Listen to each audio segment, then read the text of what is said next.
లేకపోతే ఏందత్తమ్మా గా అన్న 5ో 10 అడగడానికే వెనక ముందైతాడు. అసొంటిది ఈవెన్ కట్నం దేపో అని కొంప మీదకి పంపిండా? అబద్ధం అన్నా అతికినట్టు ఉండాలి. ఎవరికి చెప్తాను మొగన్ని కొడుతుంది మొరమొర అంటది. నాకు కూడా గదే అనిపిస్తుంది. నాకు కూడా బావ కట్నం కోసం పంపించినంటే నమ్మబుద్ధి అయితలే. అసలు వీళ్ళిద్దరి మధ్యలో ఏం జరిగిందో ఫోన్ చేసి అడుగుతా అంటే వద్దంటుంది అంటది. ఇది సింధు కదా? ఈ సింధు మన దగ్గరికి వచ్చింది. ఆగు నువ్వు. నువ్వు నా మొగని కొట్టావు కదరే. నువ్వు నా మొగని ఎందుకు కొట్టి నాకు ఆగు నువ్వు తల్లి ఇప్పుడు అది పొరపాటున కలిగింది, కావాలని కొట్టలే. పొరపాటున కలిగిందా? పొరపాటున కలిగిందని కాకుండా ఇంకా చెప్తే అర్థం కాదు అంటున్నావా? నా మొగని కొట్టింది. ఏం తినొచ్చింది ఇది గతగానే ఎగురుతుంది. వాగు అది కాదే, నేను ఎప్పుడు చూడు బావ దిక్కుండే ఆలోచిస్తాను కానీ మా చెల్లె దిక్కుండే ఆలోచించలేకపోతున్నా. దేని గురించి అయ్యా నువ్వు మాట్లాడేది? అదేనే మా బావ కట్నం గురించి చెల్లెని కొట్టి పంపించిండు అని వచ్చింది కదా, దాని గురించి నిజంగా కొట్టిండా కొట్టలేదా, ఇది కావాలని వచ్చిందా? కానీ ఒకటి ఆలోచిస్తే ఇన్ని రోజులల్లా ఏ రోజు కూడా బావ కొట్టిన నా ఇంటికి రాలే. అది రేషన్కి అయినా ఆన్నే ఉండి బతుకుతాయి కానీ ఇట్లా ఏడ్చుకుంటా మాత్రం ఎప్పుడు రాలే. మొన్న అమ్మ పోతే కూడా వాళ్ళు కొంచెం వేరే మాట్లాడిరట, వాళ్ళ తరపునే మాట్లాడినట. కానీ అమ్మకు వాళ్ళు చెప్పిందే విన్నాడట, వాళ్ళ తరపునే మాట్లాడినట. అమ్మతో కూడా కొద్దిగా తేడాగా మాట్లాడినట. అంతకుముందు ఒక్కరోజు కూడా నాతో గట్టినే మాట్లాడండి, ఏది సింధు విషయంలో. మా చెల్లెను ఇక మీ భార్య రొల్లి చేసిందట కదా, నా చెల్లెని ఏమైనా అంటే మంచిగా ఉంటుంది, నాతో కూడా కొద్దిగా వెటకరంగా మాట్లాడిండు. మరి ఆయన మనసులో ఏముంది నాకు అర్థమైతలేదు. 2 ఎకరాల మీద మళ్ళీ ఆయనకి ఇచ్చేమన్నా ఆశ పుట్టిందా? ఆశ ఏమో నాకెందుకో నమ్మబుద్ధి అయితే లేదు విషయంలో. నమ్మబుద్ధి ఎవడు కాదు. ఇప్పుడు గంట కళ్ళ నీళ్ళు తీసుకొని ఏడుతుంది కదా, దాని గురించి కూడా మనం కూడా ఆలోచించాలి. పొద్దుగాల నుంచి దానికి అన్ని మాట్లాడుకుంటా చెప్పి కొడతా అంటే అది ఏడ్చుకుంటుంటాంది. ఫోన్ చేసి అడుగుతానే ఉంటారు అర్థం అంటుంది. ఫోన్ చేయంగా ఎందుకు అర్థం అంటుంది? మరి ఏమో నేను దాని మనసులో ఏముందో మళ్ళీ ఫోన్ చేసి ఆయన పేరు ఎక్కడ బదలని చెప్తామో, మరి నాకు తెలిసిన ముచ్చట అన్నోళ్ళకి తెలిసిన ఆయన అనుకుంటాడు కాబట్టి భయం అవుతుందో ఏమైతుందో నాకు ఏం పిచ్చి పిచ్చి అవుతుంది. మన దొక్కుడేంది మళ్ళీ ఏడుచుడేంది? మరి ఓ పని చేద్దామా? ఇప్పుడు ఆడవిల్లకి అవ్వగారింటికి వచ్చిందంటే సరే, అక్కడ ఎంతో కొంత బాధ ఉంటేనే వస్తుంది ఆమెకు. మనకు ఎన్ని లొల్లులైనా ఏం పోయినా పుట్టిల్లు దొక్కిందంటే అక్కడ ఎంత కొంత బాధ లేదైతే రాదు. కానీ అన్నగా నీ బాధ్యత ఇప్పుడు ఏ లొల్లైనా ఏదైనా వాళ్ళ ఇంటికి తీసుకుపోయి ఒకసారి అన్నతోని మాట్లాడి మరి ఏమైంది అసలు నీ బాధ ఏంటి బావా అని చెప్పి ముఖం ముందట ముఖం పట్టుకొని అడిగిన దానికి వేరే ఉంటది, ఫోన్లో అడిగిన దానికి వేరే ఉంటది. తీసుకొని పోయి మరి ఆడ నచ్చ చెప్పి మాట్లాడద్దాం. ఏందనేది ఇద్దరు ఇట్లా ఎవరిది తప్పనేది మనకు కూడా తెలుస్తుంది కదా. కూడా గదే అనిపిస్తుంది, నా మనసులో కూడా గదే ఉంది. దాన్ని తీసుకొని పోయి మరి అందరం పోదామా, మన దాన్ని ఒక్కదాన్ని తీసుకొని పోవాలన్నా? నువ్వు ఒక్కని పోతే ఆయన ఏం మాట్లాడతాడు, ఆయన ఏం వింటాడు. కానీ పోతే ఇద్దరం పోదాం. అమ్మ వస్తారంటే అమ్మని తీసుకొని పోదాం. ఈ దొరసాని రావాలి కదా, మళ్ళీ అదేం పెడతావు, మళ్ళీ నేను రాను అంటదా? మళ్ళీ ఆయన వచ్చిన వరకే తీసుకుపోయిన వరకే అంటదా? అది కానీ మనసులో ఏముందో తెలుస్తలేదు కదా నాకు. ఏముందో తెలియకపోతే ఇట్లనే చూసుకుంటుంటే రోజులు గడతా అంటే ఇంకా లొల్లులు పెరుగుతాయ్యా. ఎన్ని రోజులు ఉంటుంది చెప్పు పుట్టింటి కాడ? సరే పోయి అడుగుదాం పా. మరి తీసుకుపోయి అడిగి మాట్లాడుతూ పని అయిపోద్ది. ఇదో సూర్యలలిత, నేనేం మాట్లాడినా నీకు కోపమే వస్తుంది కావచ్చు. సరే, మీ అన్నయ్యల మధ్యలో ఆ ఇల్లు విషయంలో నేను కోప్పడ్డదానికి నువ్వు బాధపడితే సారీ. కానీ నేను ఇప్పుడు మాట్లాడేది నీ భవిష్యత్తు గురించే. ఒకసారి నా మాట విను, అర్థమైందా? నేనేం చెప్పినా నీ మంచి కోసమే లలిత. నువ్వు అన్నతో లొల్లి పెట్టుకొని వచ్చి ఇక్కడ ఎన్ని రోజులని ఉంటావు చెప్పు? ఎన్నడు కట్నం గురించి మాట్లాడినోడు ఇప్పుడు కట్నం గురించి మాట్లాడిందంటే మరి ఆయన మనసులో ఏముందో? నువ్వు ఎంత మొండి దాని లెక్క ఉండేదానివి, ఎంత లొల్లైనా కూడా అన్నను కాదని ఇంటికి వచ్చిన దానివి కాదు. నువ్వు ఇక్కడికి వచ్చి రోజులు గడుతా అంటే మీ ఇద్దరి మధ్య గొడవ ఎక్కువైతుంది తప్ప మీకున్న బాధలు అయితే తక్కువ కావు. అర్థం చేసుకో.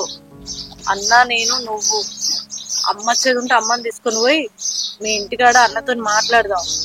అసలు ఆయనకి ఏం కావాలి, ఇంకా కట్నం ఎక్కడిది ఏందనేది మొత్తం కుల్లగా మాట్లాడి ఒప్పించేస్తాం. నా మాట విను. నేను పోను, అది నన్ను ఏమన్నా చెప్పు.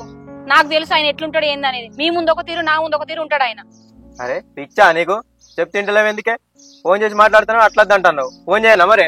అరే చెప్తే అర్థం కదా నీకు. చెయ్యకంటే మళ్ళీ అట్లే మాట్లాడతావు. ఇప్పుడు ఫోన్ చేస్తే మీ అమ్మ దగ్గరికి పోయి మీ అన్న దగ్గర పోయి చెప్పుకున్నావా అంటాడు, నన్ను బదనాం చేస్తాను అంటాడు. ఆయన గురించి నీకేం తెలుసా అన్న? నాకు తెలుసు ఆయన ఏందనేది. అట్లా అంటే మరి ఎన్ని రోజులు ఉంటావే ఇట్లా నువ్వు ఒక్కదానివి? అట్లా కాదు లలిత, ఫోను వద్దంటాను. ఇంటికి పోయి మాట్లాడు వద్దంటావు. ఇట్లా అయితే నీ సమస్యకు పరిష్కారం ఎట్లయితే చెప్పు. ఇప్పుడు మీ ఆడబిడ్డ కదా వచ్చి మీ ఇంటి మీద ఉన్నట్టు నువ్వు కూడా వచ్చి మా ఇంటి మీద ఉంటే ఎట్లా చెప్పు. ఆమె ఎట్లా ఇంకా వాళ్ళ అన్నింటికాడ ఉన్నది కాకుండా ఏకంగా నా కొంప మీదకి వచ్చి ఉన్నది. ఆమెకేం లేదు, నీకన్నా కొద్దిగా వెనక ముందు ఆలోచించుకోవాల్సింది లేదా? నీ ఆడబిడ్డ గురించి మాట్లాడు, నా మీదకి ఎందుకత్తాను? నీ మీదకా నువ్వు వచ్చి ఉద్దారకం చేస్తానమని నేను అట్లా రాదే. నీ ఓటు ముంగటేసుకొని ఓటు పెయింట్ అయితే నాకు అర్థం కాదు. ఏం పెంట చేసినా మరి గదాని గురించి మాట్లాడు. సపరేట్ ఆడబిడ్డ అంటే 10 రోజులు వచ్చి ఇంటి మీద ఉన్నది. అవునే లలిత, 3 కొట్టిండని చెప్పి ఏడ్చుకుంటూ ఇంటికి వస్తుంది. ఎన్ని రోజులను ఉంటావు? నిజమే కదనే మరి వాళ్ళు అన్నది కూడా. ఇట్లా కొడుతుండ్రని చెప్పి ఆడపిల్లలు పుట్టించుకోతే సంసారాలు ఉంటాయి ఎవరి అన్నా. నువ్వు కూడా కొంచెం ఓపిక ఉండాలి బిడ్డ. ఏందమ్మా ముగ్గురు అట్లే మాట్లాడతారు? నేను ఇంట్లో మీకు ఇష్టం లేదా? ఏంది అంత బరమైందా మీకు 3 రోజులకే? అట్లా కాదు చెల్లి, చిన్నప్పటి నుంచి నా ఇంటికాడ ఉండలేవా? నిన్నెందుకు అడ్డటమే? నువ్వు చెట్టు కాయబరమైనట్టు మాట్లాడుతున్నావు. నీ సంసారం బాగుండాలి కదా. నువ్వు లగ్గం చేసుకుని ఒక ఇంటికి కోడలు అయినావు. నీ జీవితం నీకున్న చెల్లె అట్టి ఖరాబ్ ఎందుకు చేసుకుంటావు? మేము ఏం చెప్పాము మీ మంచి కోసమే కదా. మీరిద్దరు కలిసి ఉన్నప్పుడు ఉండు. 4 రోజులకు ఒకసారి రా, వారానికి ఒకసారి రా. నేను ఎవరంటారే ఉండు, 10 రోజులు ఉండు, మంచి మాట కొద్ది. నువ్వు ఈడు ఉండి మాకు బరవయ్యేది ఏముంది? బుక్కడు కూడదా అని ఇంకా బుక్కడు కూడు పెట్టుకోలేవా? కానీ మందందరు ఏమనుకుంటారు? ఆయన నీ భర్త నీ దగ్గర ఉంటేనే నీకు విలువ లలిత. సరే మీరు అందరు ఇంతగానని చెప్తారు కదా, ఈసారికి మీ మాట ఇంటా. కానీ మళ్ళా కట్నం ఆయన అయితే మాత్రం ఆయన అడిగిన కట్నం ఆయనకి ఇచ్చేయి. మళ్ళా ఇది ఇంకోసారి రిపీట్ కాకుండా చూసుకోరి. మేము మా చూసుకుంటాం. ఇప్పుడు పోయి నచ్చ చెప్పి మాట్లాడతాం. ఆయన లోపల ఏముందో అర్థం చేసుకుంటాం. సరే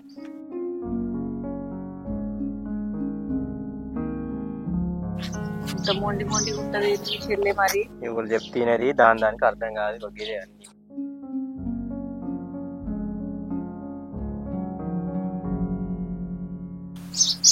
సరే అమ్మా పోయేస్తాం. మరి సంపతి ఆటో ఎక్కించొద్దుర చెల్లెను. లలిత కొంచెం అల్లుడు ఏమన్నా కూడా అంత పట్టించుకోకే. నువ్వు కొంచెం ఓపిక గుండు బిడ్డ. కొట్టిండు తిట్టిండు అని చెప్పి ఇట్లా అవ్వగారింటి ఉరికి రావద్దే మాటకి. అట్లా ఉరికొస్తే ఏ ఆడపిల్ల జీవితం కూడా లోకంలో సంసారం మంచిగా ఉండదు. సరేనా? కొంచెం ఓపికతో నుండి బిడ్డ. నువ్వు ఇట్లా అలుగక అన్నిటికీ ఏడవకు, ఉరికి రాకు. సరేనా?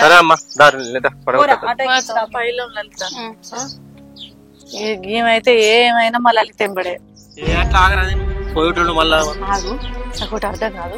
ఈమె ఎందుకు ఊకే మీ చెల్లెంబడి ఉండు?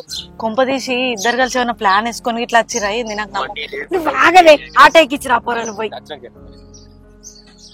డప్పోనెంబడి కొమ్మోడు ఉన్నట్టు ఏమైనా మా ఆడబిడ్డ ఎంబడి ఈమెందుకుంటుందో ఏమో. ఆగరాదే, నువ్వు ఊకేమంటారు? ఏంది సింధు ఇది? ఇంత కష్టపడి ఇద్దరం ప్లాన్ వేసి వాళ్ళ ఇంటికి పోయి నన్ను ఇట్లా కొట్టిండు అని చెప్తే వాళ్ళు నమ్మిరా నమ్మలేదా విషయం పక్కకు పెట్టు. ఆఖరికి నన్ను సంతాయించి ఇంటికి పంపిరు. ఇప్పుడు ఏం చేద్దాం? అసలు మనం చేసిన తప్పేం తెలుసా వదినే? అన్న కొట్టిండని చెప్పినాం గానీ ఒక్క దెబ్బ కూడా చూపించలే. ఒకవేళ ఏదన్నా దెబ్బ చూపిస్తే నమ్మేటోళ్ళు కావచ్చు. దెబ్బ చూపి అన్నంటే ఇప్పుడు కొట్టు అన్న ఊరి దగ్గర కొత్త కొడతాడు ఏంది నన్ను? దెబ్బ చూపి అన్నంటే కొట్టాల్సిన అవసరం ఏం లేదు వదినే. మరి ఏం చేద్దాం సింధు? ఇదేంది ముడుపు తిప్పుతుంది? దేవుని కట్ ఏంటి సింధు ఇది? లిప్స్టిక్ ఎందుకు? ఏం చేస్తాను ఇది? మూతికి పెట్టుకునే షెంపుకు పెడతాను ఏం సింధు? ఇది మూతికి పెట్టుకుంటే లిప్స్టిక్, చెంపకు పెట్టుకుంటే రక్తం. గది రక్తం ఎట్లయితది? దెబ్బ కొట్టినాక కమిలిపోతుంది కదా వదినే, అప్పుడు ఎట్లా కనిపిస్తుంది? అమ్మ సింధు నీకు మామూలు తెలివితేటలు లేవు. మా అన్న ఎట్లా భరిస్తాడో నేను. సూపర్, మంచి ప్లాన్ చేసినావు.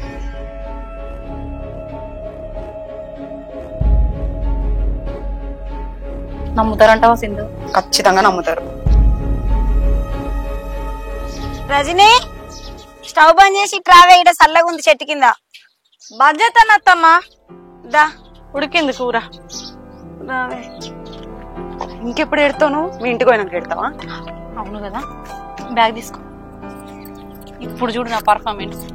అమ్మా అమ్మా అయ్యో ఎందుకు ఇట్లుంది? అగో ఇది మళ్ళీ వస్తుంది ఏంది? ఆగో ఆ వెనకేంది మళ్ళీ సింగ్ వస్తుంది? బ్యాగు. ఓ అయ్యా ఇరా ఇట్లా. ఆగో మీ చెల్లె చూడు ఎట్లుంది. అమ్మా అయ్యో మళ్ళీ ఏమైంది? ఏయ్ అది జరుగు. ఆయన కొట్టిందంటే మీరు నమ్మలేదు కదా. ఇక చూడు ఎట్లా కొట్టిండు నన్ను. అయ్యో, ఈ ముఖం అన్ని ఇంతగానంగా వెళ్ళిపోయింది కదా. ఏంది ఇదంతా? ఓ ఇవన్నీ బాగానే కొట్టినట్టున్నాడు. ఓ ఇదంతా ఎర్రగా అయింది. నిజమేనయ్యా, ఏమో అనుకున్నాం కానీ నాకు దెబ్బలు చూడు, ముఖం మీద పడితే ముఖం మీద ఏడబడితే అన్న కొట్టినట్టున్నాడు. అత్తమ్మ, నువ్వు వాళ్ళని తీసుకుని లోపలికో. దావే ఫస్ట్ ముందుగా తింట్లోకో కొన్ని మంచిలు తాగి. సరే. ఏందయ్యా, పిల్లను బాగానే కొట్టిండు, గిట్లయితే ఎట్లా చెప్పు? మరి ఎట్లనే ఏం చేద్దామంటావు? సపరేట్గా బావ దగ్గర పోయి మాట్లాడదాం. ఆ పిల్ల అద్దంటే వినబడతలేదా నీకు? ఇప్పుడు మనం అడగక ముందే ఆమెను కన్నిసార్లు కొట్టిండు, మనం పోయి మళ్ళా గట్టిగా అడిగినాక ఆయనతో నీ అవగారు చెప్పుకున్నావా అని చెప్పేసి ఇంకా 4 కొడితే ఎక్కువ. కొంతమంది ఇట్లనే ఉంటారు, చెప్పుకున్నావా అని చెప్పి ఇంకా సైకోగాళ్ళు అవుతారు. మరి ఇప్పుడు ఎట్లా చేద్దామే? ఎట్లా చేసుడు ఏం లేదయ్యా, ఆయన మనసులు చెప్పి తినేటట్లేడు. నువ్వు మెల్లగా పోయి పోలీస్ స్టేషన్లో కంప్లైంట్ ఇయ్యి. మా చెల్లెనికి ఇట్లా వరకట్నం కింద ఇట్లా వరకు అట్నే కొట్టి పంపిస్తాడు. సరే ముందుగాలంటే ఏదో చేసిండు కదా అని చెప్పి నచ్చ చెప్పి పంపినాం, మళ్ళీ అట్లనే చేసిండు. సార్ మరి ఇట్లయితే మా చెల్లె బతకది, ఏదో ఒకటి చేసి మీరు బెదిరియమని చెప్పి ముందుగా పోయి నువ్వు కంప్లైంట్ చేసేస్తే వాళ్ళు ఒక్క లెవెలన్నా పోయి ఇంటి మీద పోయి మాట్లాడితే అట్లనన్నా కొద్దిగా భయం వచ్చి మారుతాడేమో. మరి లేకపోతే మనం చెప్తే తినేటట్టు లేడు ఆయనే. ఆయన ఇన్ని రోజులు నల్లిగా ఉన్నాడు, గిట్లా చేస్తాడంటే అసొంటోళ్ళుగా మనసులు చెప్తే తినరు. సరే ఇది ఫోన్ చేద్దాం అంటాను అర్థం. మరి నువ్వు చెప్పినట్టే నువ్వు పోయి కేసు పెట్టొచ్చిన వాళ్ళు కేసు పెట్టకు, జస్ట్ గిట్లా బెదిరి బెదిరితేనన్నా మారుతాడు. నేను చెప్పేది చెప్పేస్తా కానీ తెలిసి ఆయన కానిస్టేబుల్ ఉన్నాడు. సరే పో, ఇక మళ్ళీ లేట్ చేయకు. చెప్పులేసుకోగాడు. దేవుడా, ఒకటి ఎవరు కొట్టి కాబట్టి వచ్చి. ఏమైంది? మాట్లాడినా సార్ కలిసిండు, పెట్టినా ఎస్ఐ ఉన్నాడు. ఏమన్నాడు? వీలేదు లోపల. చెల్లె చెల్లె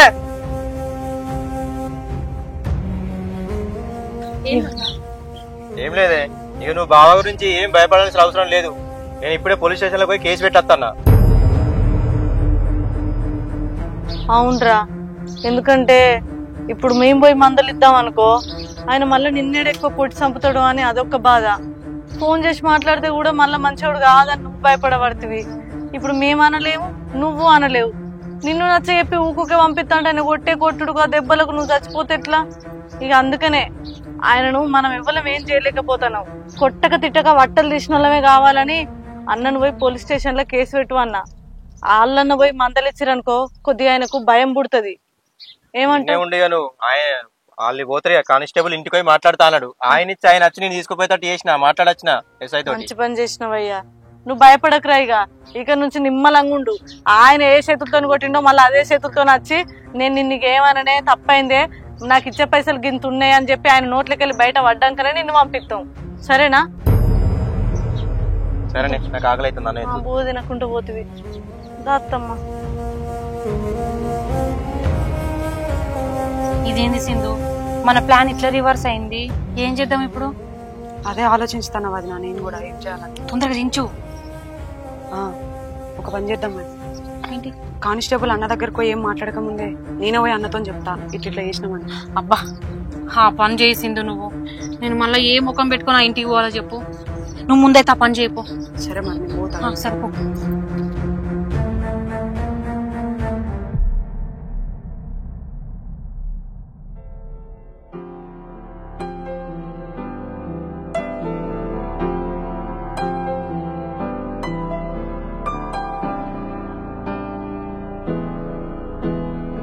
అన్నా నమస్తే. ఏ రోహిత్, ఏంది బయట నుండి పిలుస్తున్నావు? పరాలక నా లోపల చూసు. అవును, కానిస్టేబుల్ జాబ్ కొట్టినావట. అదే మొన్న మీ నాన్న కలిసి చెప్పిండు. ఎక్కడ పోస్టింగ్? అవునన్నా, కరీంనగర్ వచ్చింది. మీతోని ఒక విషయం చెప్పాలని వచ్చిన, కానీ ఎట్లా చెప్పాలని అర్థమైతలే అన్న. ఏ విషయం రోహిత్? చెప్పు, పర్లేదు.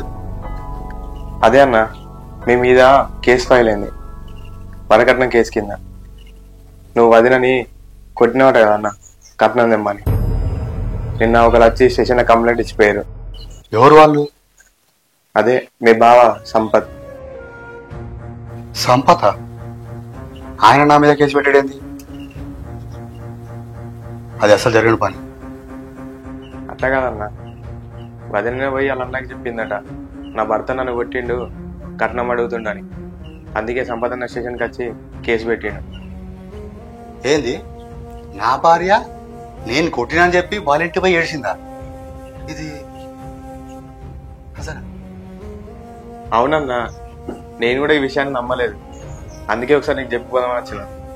ఎందుకైనా మంచిదన్నా, ఇప్పుడే పోయిన జాబు నీకు వస్తుంది. ఈ కేసులు ఇరుక్కున్నావు అనుకో, మొత్తానికే జాబు రాదు. సరే అన్న, నేను పోయేస్తా.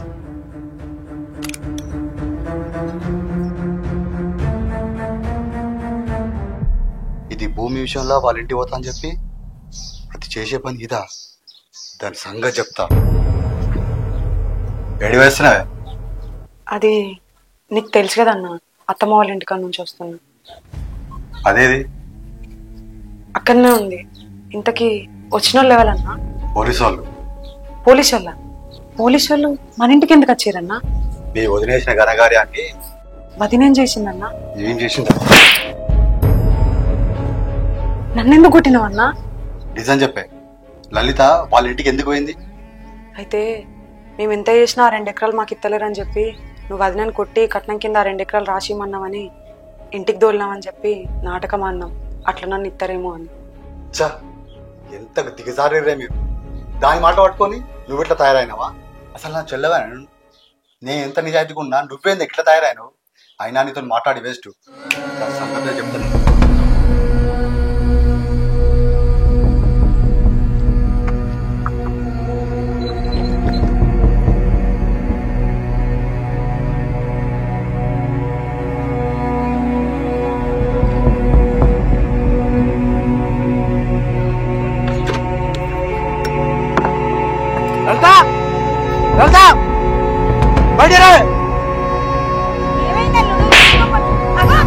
పని చేసినావే అమ్మ అల్లుడు, మా ముందే దాన్ని కొడుతున్నావు అంటే ఇన్ని రోజులు నువ్వు కొట్టింది నిజమే అన్నమాట. కట్నం కోసం వేధించింది కూడా నిజమే. అది చెప్తే మేము నమ్మలేదు. నువ్వు ఇంత పని చేస్తావని అనుకోలేదు అల్లుడు. నేను దీన్ని కట్నం కోసం వేధించిన అని మీ దగ్గరకు వచ్చి అబద్ధం చెప్పింది. అంటే నువ్వు 5 లక్షలు తీసుకుంది భూమి కిందికి, ఇక్కడ నాతో అబద్ధం చెప్పినావు మిత్తి కిందికి అని. ఏం మనిషివే నువ్వు? అన్నా, నేను నా భర్త ఇద్దరం కలిసి బ్యాంకు పోయి మరి ఇడిపించుకొచ్చి 5 లక్షల రూపాయలు చేతిలో పెట్టినావు. ఈ నల్ల మొక్క పొనికి అప్పుడే చెప్పినా, ఓ లెక్క లేదు, పత్రం లేదు, అన్న లేడు, ఏం లేదు, ఆమె చేతిలో అట్టెట్లా పెట్టామని. నా చెల్లె నన్ను మోసం చేస్తుందా? నా చెల్లె గురించి నాకు ఎరికే, నువ్వు నోరు ముయ్యన్నావు. చూసినవా ఎంత పెద్ద అబద్ధం ఆడిందో? అమ్మో అమ్మో అమ్మో, ఇప్పుడు నా భూమి నా పైసలు రెండూ ఆగమేనా? సింధు, నువ్వు ఇన్ని రోజులు మా ఇంట్లో ఉన్నది ఇందుకోసమేనా? మీరిద్దరు కలిసి ఇంత నాటకం ఆడతారా? అయినా సింధు, నా ఆశలు నీకు వాటెట్లతో చెప్పు. నీకేదో కష్టం వచ్చింది చెప్పు, నేను తీరుస్తా. అంతేగాని నా ఆశలు వాటెట్లెత్తా నీకు? అవును సింధు, ఆయన అన్నగంట్ల తప్పేం లేదు. నీకేదైనా ఆపద వచ్చిందంటే, అన్నా నాకు ఈ ఆపద వచ్చింది, నా ఆపద నువ్వే తీర్చాలి అని మాట్లాడాలి. అన్నగా ఆయన బాధ్యత. అంతేగాని నాకు ఇన్ని లక్షలు కావాలి, అన్ని లక్షలు కావాలి, ఆస్తిల వాటా కావాలంటే అట్లా ఎట్లిస్తారు? సరే, నువ్వు అడిగినట్టు ఆయన ఆస్తిల వాటా ఇస్తాడు, మరి అక్కడితోనే దిగిపోతుంది ఆ బంధం. నాకున్నారు 2 అన్నలు. నేను ఒక్క ఫోన్ చేసి అన్న నాకు ఈ బాధ ఉందని చెప్పి ఫోన్ చేస్తే నాకు 5 లక్షలు కాదు 10 లక్షలు తీసుకొచ్చి ఇస్తారు. అంత మాత్రం నేను ఫోన్ చేసి అడుగుతున్నానా? నాకంటూ ఒక ఆపద ఉన్న రోజు అడిగితేనే దానికి అర్థం. పోయి నేను నా ఇంటి మీదకి పోయి నాకు ఆస్తిలో వాట రావాలి, నాకు ఇప్పుడు సగం ఆస్తి అని మాట్లాడితే అది ఎట్లా చెల్తా చెప్పు? ఇప్పుడు ఒక ఆడపిల్లకు అన్నదమ్ములు పెళ్లి చేసి అత్తగారింటికి వెళ్ళగొట్టి కట్న కానుకలను ఇచ్చిన తర్వాత ఇక మా బరువు బాధ్యతలు తీరిపోయినాయని చేతులు దులుపుకుంటే అప్పుడు చెల్లె కాకపోతే ఏ అన్నా తీర్చలేడు. అర్థమైందా? అట్లనే మీరు కూడా పెళ్ళై ఒక ఇంటికి అయిన తర్వాత ఆస్తిల వాట కావాలి, అంతస్తులు కావాలి, పైసలు కావాలి అని ఇంటి మీదకి వచ్చి కూర్చుంటే ఏ అన్నదమ్ములు ఆపది కాదుకోరు. సరే, మీ ఇద్దరు అన్నట్టు ఆమె కంటే బుద్ధి లేదు. ఆమె అంటే అన్నదమ్ముల మీద వచ్చి ఎగబడి తింటది కావచ్చు. నీ బుద్ధి ఏడవేందమ్మా? నీకు ఏ ఆపది కంటే నీకు ఆపద వచ్చిందంటే నీకంటే ముందే నీ అన్న ఆగడు. నీకు తెలుసు కదా నీ అన్నకున్న మెసోటిదో. ఆమె అట్లా వచ్చి మాట్లాడినప్పుడు చెప్పాల్సిన బాధ్యత నీకు లేదా? సరే, మీ ఇద్దరు అన్నట్టు ఇప్పుడు మీకు ఆపద లేదు, సంపద లేదు, ఆస్తిలో వాటలే అడుగారు. అడిగినప్పుడు మేము ఇచ్చేస్తాం కావచ్చు. ఆ టైంలో ఆస్తితోని ఈ బంధం కూడా దిగ్గొట్టుకున్నట్టేనా? చెప్పవేంది? మాట్లాడో సింధు. నువ్వన్నట్టే ఇప్పుడు నీ భర్తను ఆస్తి అంతస్తులు మీకోసమే కొట్లాడుతున్నాం, ఇదంతా వేసేది మీకోసమే కాదా అని మీరు టార్చర్ చేసి గొడవలు పెట్టుకొని ఆగం సంసారం చేసుకుంటే అప్పుడు ఆ బాధలు తట్టుకోలేక మీ భర్తలు ఏమైనా వేసుకొని చస్తే మీరు ఇంత కొట్లాడిన ఆస్తి ఏమిటికి చెప్పరే? మరి వాళ్ళు చచ్చినా సరే కానీ మీకు ఆస్తులు అంతస్తులే ముఖ్యమా? ఒక ఆడదానికి భర్త సపోర్ట్ ఎంత ముఖ్యమో ఒక భర్తకి భార్య సపోర్ట్ కూడా అంతే ముఖ్యం. మీరిద్దరు భర్తల్ని మంచిగా చూసుకుంటే 2 ఎకరాలు 3 ఎకరాలు ఏందమ్మా, 200 ఎకరాలైనా కొనేంత సత్తా ఉంటది ఒక భర్త దగ్గర. అది తెలుసుకోండి. షెల్లే, వీరితో మాట్లాడే అనవసరం. లలిత, నువ్వు ఆస్తోనే పెళ్లి చేసుకో, ఆస్తోనే కాపురం చేయి, ఆస్తోనే పిల్లలు కానీ నాతో నీకు అవసరం లేదు కదా. నిన్ను జీవితం అంతా కూడా చూడండి. ఒకసారి ఆగన్నా.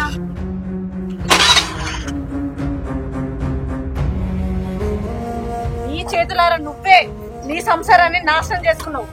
ఇంకా ఆమెకు చెప్పాల్సిన అవసరం అయితే అంతకన్నా లేదు. ఛీ!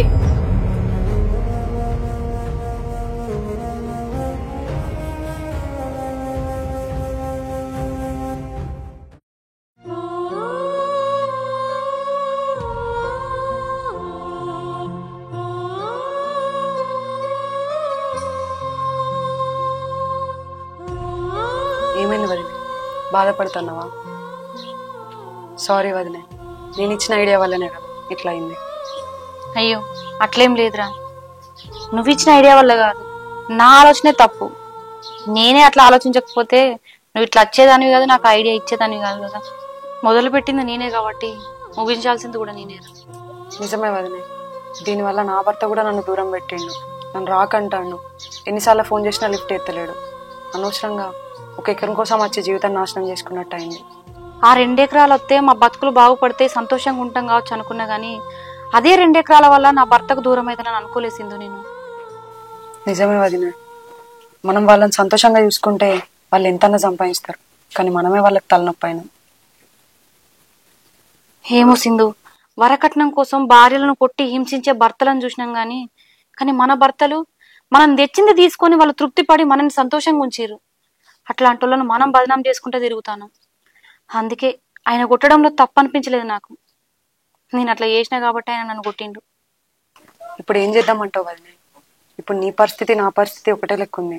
నేను వెళ్ళలేను, నువ్వు వెళ్ళలేవు. అత్తమ్మ, అసలు ఏంది మనుషులు? ఎవరిని నమ్మను ఎవరిని నమ్మద్దో నాకు అసలు ఏం అర్థమైతలేదు. అరే మొన్నటి దాకానేమో లలిత భూమి కోసం, ఆస్తుల సమాన హక్కు, సుప్రీంకోర్టు, ఈ కోర్టు, అది ఇది అని చెప్పేసి ఇల్లు పని ముందట పెట్టుకోకుండా అడ్డం వచ్చింది. ఆమె బాధ తీరిపోయింది కదా, 5 లక్షలు అయితే ఇచ్చినావు, ఇక నోరు మూసుకుంటుంది అనే లోపు ఇప్పుడు ఈ అన్నేమో కట్నం కోసం వేధిస్తాడు. అసలు ఏంది అత్తమ్మా? ఎవరిని నమ్మాలి ఎవరిని నమ్మద్దు నాకైతే ఏం అర్థమైతలేదు. ఇప్పుడు మొన్నటిదాకా అన్న మంచోడు, మా ఆడిబిడ్డకి ఇంత లంగా అని అట్లా బాధపడ్డాం. ఇప్పుడు 4 రోజులు కాలేదు కథ మా ఆడిబిడ్డ మంచిది, అన్నెందుకు ఇట్లా చేస్తాడని ఇట్లా అనిపిస్తుంది. ఏందత్తమ్మా? మంచోళ్ళు చెడ్డోళ్ళు అవుతారు, చెడ్డోళ్ళను మంచోళ్ళని నమ్మే లోపే వాళ్ళు మళ్ళా చెడ్డోళ్ళు అనిపిస్తారు. ఏంది ఈ మనుషులు ఎప్పుడు ఎట్లా ఏం మారుతారనేది ఏం అర్థమైతలేదు. సరే వీళ్ళు మంచోళ్ళని నమ్మేలోపు వాళ్ళేమో వీళ్ళు చెడ్డోళ్ళని ప్రూఫ్ చేయడానికి ఏమో చెప్తారు. వాళ్ళే మంచోళ్ళు కావచ్చు వీళ్ళు చెడ్డోళ్ళని చెప్పారు కదా అని వాళ్ళని నమ్మేలోపు వాళ్ళు మంచోళ్ళు అనిపించుకోవడానికి ఎదుటి వాళ్ళ మీద బురద జల్లి వాళ్ళు మంచోళ్ళు అనిపించుకుంటారు. ఇప్పుడు ఈమె మంచిదా ఆయన మంచోడా ఇదంతా సరిపోనట్టు ఇంకా అందులోకి తోడు సింధు. ఈ సింధు ఏంది? ఈ పిల్ల నా మొగును కొట్టిందే గాక మళ్ళా ఆమె ఏమిటికి వచ్చి లలితోళ్ళ ఇంటికాడ 10-15 రోజుల నుంచి ఉండు, ఆమె ఏంది భూమిలో హక్కు కావాలని అడుగుడు, వీళ్ళిద్దరు కలిసి వచ్చి నా కుంభం మీదకి వచ్చి ఉండుడేంది? నాకంతా ఏం ఆలోచించినా పిచ్చిలు ఎత్తుంది. ముందుగా ఎవరిని నమ్మాలి ఎవరిని నమ్మద్దు, అసలు సమాజంలో మనుషుల్ని నమ్మాలంటేనే భయం అవుతుంది అత్తమ్మ. నా ఇల్లు పనేమో గాని నేను మనశ్శాంతినే కోల్పోతాను అత్తమ్మ రోజు రోజుకు. నా భర్త కూడా వాళ్ళకి ఎప్పుడు ఏం కావాలంటే అది తీసుకుపోయి ఇచ్చిండు. ఈ మనుషుల్ని చూస్తే విరక్తి పుడుతుంది అత్తమ్మ. అసలు మనుషులతో ఉండే కంటే దయ్యాలతో సావాసం చేసింది మంచిది అనిపిస్తుంది. ఎందుకంటే ఆ దయ్యాలు ఒక్కసారే మనుషుల్ని చంపుకతింటాయి, కానీ మనుషులు నమ్మకం అని ప్రేమని కపట ప్రేమలు చూపించుకుంటారు, లేనిపోని అబద్ధాలు ఒకరి మీద ఒకరు బురదలు చల్లుకుంటా మంచితనం అనే ముసుగుతోని రోజుకు విధంగా చంపుతారు. నాకు మనుషులతో ఉండడం కంటే దయ్యాలతోని ఒక్కసారి చచ్చింది మంచిది అనిపిస్తుంది అత్తమ్మ. చి విరక్తి పుడుతుంది. మీ కాలంలో కూడా గిట్లనే ఉండేనా అత్తమ్మ? ఏంది పగలు, ఏంది ప్రతీకారాలు, ఎవరిది వాళ్ళు అడ్డుకొని బుక్కడి తిని ఎవరి పని వాళ్ళు చేసుకున్నది కాక ఊగల మీద ఊగలు, ఊగల కంటే ఊగలు, కక్షలు పెంచుకొని ఏం సాధిస్తారు అత్తమ్మ? నాకు అర్థం కాదు. ఒక మనిషిని గింత ఘోరంగా బాధ పెడితే ఏమొత్తది? మా కాలంలో ఇట్లాంటివి ఎక్కడిదే? అప్పుడు ఎంత మంచి ప్రేమలు, ఆప్యాయతలు, అనురాగాలు ఉండేవి. కడుపులోకి వెళ్ళి 2 మాటలు మాట్లాడినా ఎంతో మంచిగా మాట్లాడుకునేటోళ్ళం. ఇప్పుడు కడుపుల కత్తులు, నోట్లే బెల్లాలు. గిన్నె అనేగి ఆస్తుల గురించి గివన్నీ లొల్లులు ఎక్కడియే? అప్పుడు ఇచ్చింది పట్టుకొని పోదురంటే బిడ్డ చుట్టం వాళ్ళు వచ్చి అవగారింటికి. గట్ల లేకుండేనే గిట్ల మధ్య మధ్యలో వచ్చి మళ్ళా మాకు ఇది కావాలి అది కావాలని అడుగుడే లేదు. అప్పట్లో ఎవరికన్నా పక్కోనికి ఆపత్తి వచ్చిందంటే నా ఆపత్తి నీ ఆపత్తి కాదా అని పోయేటోళ్ళం. ఇప్పుడు ఎవరి ఆపత్తి వాందే, ఎవరి స్వార్థం వాందే. ఇంకా పైకి మాత్రం మంచిగానే ఉంటది, లోపల మాత్రం కుళ్ళు విషం. ఏం చెప్తే మేక ఇప్పటి కాలం గురించి? అప్పటి కాలానికి ఇప్పటి కాలానికి ఎంత చెప్పినా తక్కువే. ఏమోనే, ఈ మనుషులను చూస్తుంటే నాకు కూడా బాగా బాధ అవుతుంది. కడుపులో పుట్టిన పోరాళ్ళు గట్లనే ఉన్నారు, వేరేటోళ్ళని చూసినాక అట్లనే ఉన్నారు. మనుషులల్లా ఎవరు మంచోళ్ళో ఎవరు చెడ్డోళ్ళో సృష్టించిన భగవంతునికి కూడా అర్థమైతలేదే. మనం ఎంతేగా పావే పోదాం. అవునత్తమ్మ, మనం ఇక్కడ కూర్చుని ముచ్చట పెట్టుకునేది నీ బిడ్డ చూసింది అనుకో, మా అమ్మకేమో బోధలు పోతుంది, వీళ్ళేమో మాట్లాడుకుంటారని నీ బిడ్డ మళ్ళీ అనుమాన పడుతుంది. అవ్వా, ఆమెతోని గోసున్నది. పావే ఈయన వచ్చిండో ఇంటికి, ఈయనది ఒకటే లోకం. ఏ వాడిటి పోతాడే పాపం, ఏదో పనికి పోతాడు వస్తాడు. పా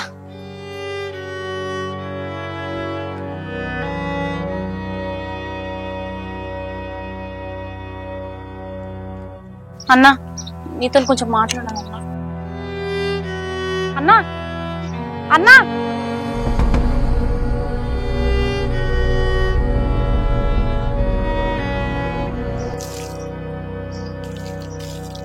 వదినా, నీతో కొంచెం మాట్లాడాలి. వదినా వదినా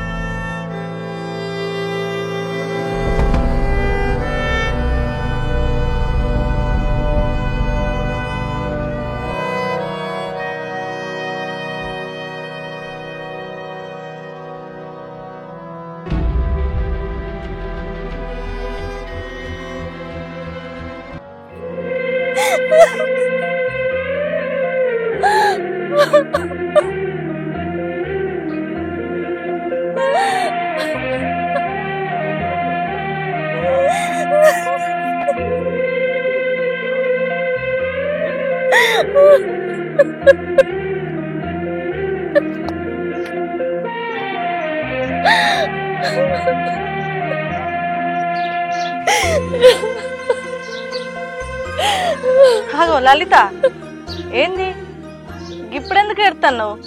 ఇప్పుడు ఏడ్చినంత మాత్రాన లాభం ఏముంది? చెర్ల నిల్వై శరణ్క పడ్డాక నువ్వు ఎంత ఏడ్చినా లాభం లేదు లలిత.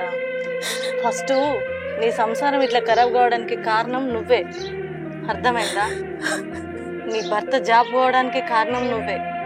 తర్వాత మళ్ళీ నీ భర్తకు జాబ్ వచ్చి మళ్ళీ మంచిగా ఉన్నాడు అనే లోపు ఇప్పుడు ఆయన ఇట్లా చేయడానికి కారణం నువ్వే. నాకు ఒకటి అర్థం కాదు, ఇంతమంది నీ బతుకు గురించి చెప్పి చెప్పి చెప్పి మేము అలసిపోయినాం తప్ప నీ మూర్ఖత్వాన్ని మాత్రం నువ్వు వదులుకోలే. ఆఖరికి ఏం మిగిలింది? ఒంటరిగాను అయిపోయినావు. నీ చేతులారా నీ జీవితాన్ని నాశనం చేసినావు. ఇప్పుడు ఏడితే ఏమవుతుంది లలిత? ఏం రాదు. ఎందుకు వదిన చచ్చిన పాముని ఇంకా చంపుతారు? నేను ఇంత ముందు లెక్క లేను వదిన, మారిపోయినా వదిన. నా భర్తను వెళ్ళిపోయండి, నా ఇంటికి నేను వెళ్ళిపోతా వదిన. ఒకటి చెప్పన్నా, ఒక మనిషి మంచి పేరు తెచ్చుకోవడం చెడ్డ పేరు తెచ్చుకున్నంత సులభం కాదు, అర్థమైందా? నువ్వు మంచి దాని లెక్క మారినవని నీ భర్తకి ఏదోటి నచ్చ చెప్పి నిన్ను పంపిస్తాం కావచ్చు, కానీ ఆయన నమ్మకం అనేది నువ్వు సంపాదించాలి, నేను చెప్పడం వల్ల రాదు. ఇంతమంది ఇన్ని విధాలుగా మొత్తుకున్నాం, ఏమైంది? ఆఖరికి నీ బతికే ఆగమైంది. నాకు తెలిసి వచ్చింది వదిన, నేను ఎంత పెద్ద తప్పు చేసినా అని నాకు తెలిసి వచ్చింది. ఆయన వెళ్ళిపోయారు అన్న.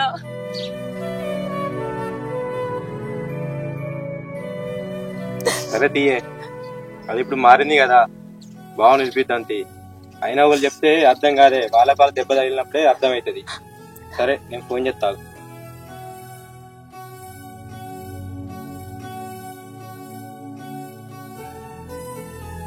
ఏమైందత్తమ్మా? నన్ను ఎందుకు పిలిచిర్రు? మళ్ళేం పని? అది కాదు బిడ్డ, అయిందేదో అయిపోయింది. అది తప్పు తెలుసుకొని మారిపోయింది. దాన్ని తీసుకెళ్లి మంచిగా ఉండు బిడ్డ. బావా దాని తప్ప అది తెలుసుకుంది. పొద్దుగాల నుంచి మస్తు ఎడుతుంది. ఇప్పుడు ఇంకోసారి అలాంటి తప్పు అయ్యా నేను మంచిగా ఉంటా, నాకు భూములు జాగలేదద్దు, నా భర్తతో సంతోషంగా ఉంటే నాకు జారని మస్తు సేపు ఏడ్చింది బావా. జరా దాన్ని కూడా నువ్వు అర్థం చేసుకొని తీసుకపో బావా. అవునన్నా, ఇప్పుడు ఎన్ని రోజులంటే ఆమె మారుతుందో మారదో మాకు అర్థం కాలే. నీకు కూడా ఓపిక అనేది నశించితేనే నువ్వు ఈ నిర్ణయం తీసుకున్నావని మాకు అర్థమైంది. కానీ మనిషికి ఒకసారన్న అవకాశం ఇవ్వాలి కదా. ఇన్ని రోజులు ఆమె మూర్ఖత్వాన్ని చూసినావు, ఇప్పుడు మారినా అంటాంది, మంచిగుంటా అంటాంది. తీసుకుపోయి నీ సంసారం నిలబెట్టుకో అన్నా. ఇప్పుడు ఇన్ని రోజులు ఆమె మీద తప్పు చేసింది, కానీ నువ్వు ఇక్కడ నుంచి ఆ తప్పు మళ్ళీ చేయకన్నా. అది మారినా మారకపోయినా దాన్ని తీసుకుపోయే బాధ్యత నాది. కొన్ని రోజులు దూరం పెడితేనైనా మారుతా అనుకున్నా, మారింది. సంతోషం అత్తమ్మా, తీసుకుపోతా. బావా నా చెల్లె గురించి నేను అంతే ఆలోచిస్తానో నీ చెల్లె గురించి కూడా నువ్వు అంతే ఆలోచిస్తావు. ఆ విషయం నాకు తెలుసు బావా. మీ బావ కూడా ఫోన్ చేసి రమ్మని సింధు నాళ్ళ ఇంటికి పంపి బావా. సరే బావ, చేస్తా. హలో బావా. బావా నా చెల్లి మారిపోయింది, వచ్చి తీసుకుపోవా? ఏ వద్దు బావా, అది మారినట్టే మారుతుంది కానీ మళ్ళీ అట్టే వస్తుంది. ఇప్పటికి 2 నెలలైంది అది పోయి. మరి నేను ఉన్నానా లేనా, నా కొడుకున్నాడా లేదా అని చూసుకుంటలేదు. లేదు బావా, ఆమెతో మారిపోయింది. సరే బావా, నువ్వు ఇంతగానే చెప్తాను కాబట్టి నువ్వే వచ్చి దాన్ని తోలిపో, నేనైతే రాను. సరే బావా, నేను ఫోన్గా పడగొడుతుంది. సరే బావా, నేనే దొరికి పడగొడతా. సరే బావా, ఇలా తమ్మునికి నచ్చ చెప్పు నువ్వే. సరే బావా. అన్న వదిన, మీ భూమి మీరు ఉంచుకోండి, నాకు ఏ ఆస్తి వద్దు. నేను ఇంటికి వచ్చినప్పుడు నన్ను సంతోషంగా చూసుకుంటే చాలన్నా. నా భర్త, నా ఇల్లు, నా సంతోషం, ఇంకా వేరే నాకు ఏం వద్దన్న. అమ్మ తెలుసో తెలియకనో నేను తప్పు చేసిన, తల్లి మీద చేయి చేసుకోవద్దు, కానీ ఆ పాపం నేను మూట కట్టుకున్నా. నీ కాలు విరగడానికి కారణమైన నన్ను క్షమించమ్మా. వద్దే, నువ్వు మారినావు అదే చాలు, మాకు సంతోషంగా ఉంది. ఇప్పటి నుంచి అయినా ఇవన్నీ మానేసి మంచిగా చూసుకోవే నీ సంసారాన్ని. నీ పిల్లలు, నువ్వు, నీ సంసారం మంచిగా ఉంటే మాకు అదే చాలు. నీకే కష్టం వచ్చినా మేము ఉన్నామే, అది గుర్తుపెట్టుకో చాలు. ఒక ఫోన్ కొట్టు, అన్నున్నాడు, వదిన ఉంది, నేనున్నా, నిన్ను చూసుకోమా అని. నీకెందుకే ఇవి? చెల్లె ఇది మనీళ్ళు రా, నీకు ఎప్పుడు రబ్బుతైతే అప్పుడు రా, ఎన్ని రోజులు ఉండబోతే అన్ని రోజులు ఉండు. కానీ మీ ఇద్దరు మాత్రం రొల్లు పెట్టుకోకుర్రా, ఎప్పుడు మంచిగా కలిసి ఉండుర్రి. బావా జాగ్రత్త. మంచిగా ఉండు బిడ్డ.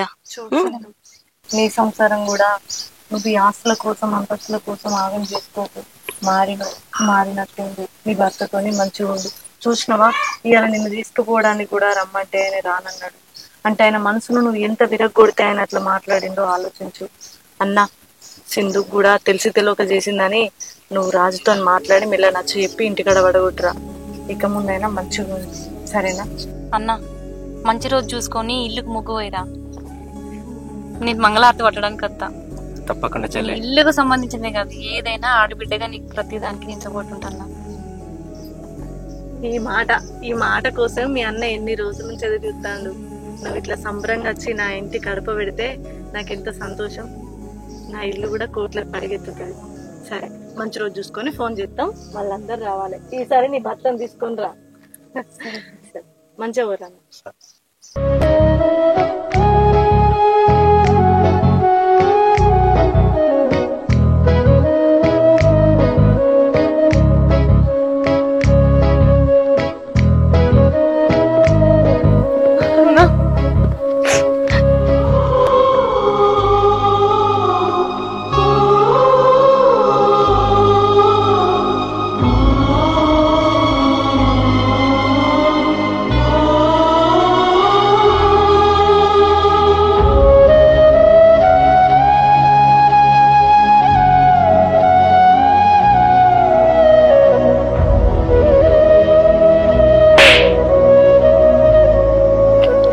అన్నా, నేను ఎంత పెద్ద తప్పు చేసిన అన్న, అయినా నీ మంచి మనసుతో నన్ను క్షమించినావు.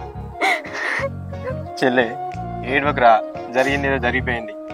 బావా ఇది ఏడితే మంచిగా ఉండదు బావా, అంత గలీజ్ ఉంటది. సపరేట్గా తీసుకోపో పో బావా. మళ్ళా దీని పోయి మైండ్ వారక తీసుకోపోయి నవ్వుకుంటా పో అట్లా.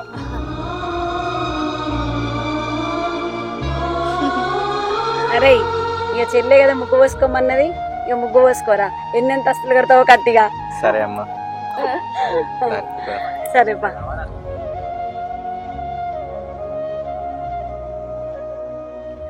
హాయ్ ఫ్రెండ్స్, ప్రేక్షక దేవులందరికీ నమస్కారం. Welcome to Dilse Rustum YouTube channel. ముందుగా ప్రేక్షక దేవులందరికీ ఒక విషయం చెప్పడానికి వచ్చినాం. ఏంటంటే ఆస్తిల ఆడపిల్ల సమాన హక్కు అడిగితే అనే వెబ్ సిరీస్ ని అయితే చాలా బాగా ఆదరించారు. చాలా మంది ఇది రియలిస్టిక్ గా మా జీవితంలో జరిగింది, ఇది చాలా బాగుంది, ఇట్లా చేయొద్దు అని ప్రతి ఒక్క కుటుంబానికి అయితే ఇది కనెక్ట్ అయింది అనేది అయితే అర్థమైంది. సో ఇప్పటి వరకైతే రియలిస్టిక్ గానే కాదు, మేము ఒక మంచి సందేశాన్ని కూడా ఇచ్చినాం అని మేము అనుకుంటున్నాం. దీనికి మీ అందరు కూడా సపోర్ట్ చేశారు. అందరికీ థ్యాంక్ యూ సో మచ్ మా టీం తరపున. నెక్స్ట్ ఒక మంచి వెబ్ సిరీస్ తో మళ్ళీ మేము ముందుకు వస్తున్నాం. మంచి మంచి యాక్టర్లతోని, ఒక మంచి కంటెంట్ తోని, ఇదే టీం కాకుండా ఇంకా చాలా మంది ఆర్టిస్టులతోనైతే మళ్ళీ మేము ముందుకు రావాలనుకుంటున్నాం. మేము ముందుకు రావాలి అంటే మీ సపోర్ట్ మాకు ఖచ్చితంగా ఉండాలి. ఈ సిరీస్ వల్ల మాకు చాలా సబ్స్క్రైబర్స్ కానీ వ్యూస్ కానీ మంచి గ్రోత్ ఇచ్చిరు. ప్రతి ఒక్కరికి పేరు పేరున ధన్యవాదాలు తెలుపుకుంటున్నాం. ఇంకొక విషయం ఏంటంటే సమాజంలో జరుగుతున్న విషయాన్ని కథ రూపంలో మేము ముందుకు తీసుకొచ్చినాం కాబట్టి మీ వంతు ప్రయత్నం ఏంటంటే మాకు సపోర్ట్ చేయడమే. ఇంకా ఇంతకు మించి మంచి కంటెంట్ తో మీ ముందుకు రావాలనుకుంటున్నాం కాబట్టి సో ఇంకెవరైనా దిల్సే రుస్తుమ్ అనే యూట్యూబ్ ఛానల్ ని సబ్స్క్రైబ్ చేసుకొని వాళ్ళంటే సబ్స్క్రైబ్ చేసుకోండి. ఎందుకంటే నోటిఫికేషన్ మీకు వస్తే మంచిగా మిస్ అవ్వకుండా వీడియో చూసుకోవచ్చు. So thank you so much all of you. అంటే ఈ సిరీస్ మేము స్టార్ట్ చేసినప్పుడు 6,000 సబ్స్క్రైబర్లు ఉండే మనకి. ఇప్పుడు 50,000 దగ్గర 50,000 సబ్స్క్రైబర్ లేదు. ఇది చాలా చెప్పుకోదగ్గ విషయం. ఎందుకంటే ఒక ఛానల్ స్టార్ట్ చేసినప్పటి నుంచి ఇప్పటి వరకు 6,000 సబ్స్క్రైబర్లు ఉన్న ఛానల్ ఈ ఒక్క సిరీస్ తోని 50,000 సబ్స్క్రైబర్లు రావడం మా అందరికి చాలా హ్యాపీ అండి. ఇది మీ వల్లనే. అందరికి thank you so much. Producer అయితే చాలా హ్యాపీగా ఫీల్ అవుతుండు, డైరెక్టర్ ఆల్సో, మేము కూడా. సో మీరు ఇంకా ఇట్లానే మేము మంచి కంటెంట్ ఇస్తే మీరు ఖచ్చితంగా ఆదరిస్తారని మా నమ్మకం. అట్లనే మిమ్మల్ని మెప్పించి ఒప్పించి మీ అందరినీ ఇంకా ఎంటర్టైన్మెంట్ చేయడానికి మేము ప్రతి ఒక్కరం వర్క్ చేస్తూ ఉంటాం. ఐ మీన్ కంటెంట్లు తీసుకొస్తూ మిమ్మల్ని మెప్పిస్తామని మా ఉద్దేశం. సో ఇంకెవరైనా ఛానల్ సబ్స్క్రైబ్ చేసుకునే వాళ్ళంటే సబ్స్క్రైబ్ చేసుకోండి. పక్కనే బెల్ ఐకాన్ గట్టి గట్టుండి. సిరీస్ అయితే అయిపోయింది. Thank you so much. Bye bye.